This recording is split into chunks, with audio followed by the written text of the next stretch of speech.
በተለምዶ ልብ ድው ድው አለች ብንልም በሐኪም ማዳመጫ ስትደመጥ ግን ለብደብ ለብደብ ለብደብ የሚል ድምፅ ነው የምታወጣው።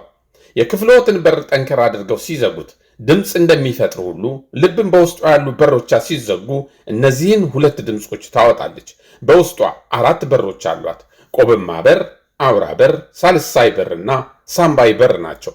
ቆብማ በርና ሳልሳይ በር የሚዘጉት በአንድነት ሲሆን ይህም ለብ የሚለውን ድምፅ ያስገኛል። እሱም የልብ ኩምትሮሽ ወይም የልብ ጭብጦሽ መጀመርን ያበስራል። ድምፅ 1 ኤስ1 በመባል ይታወቃል። አውራ በርና ሳምባይ በር ደግሞ በተራቸው በአንድነት ይዘጋሉ።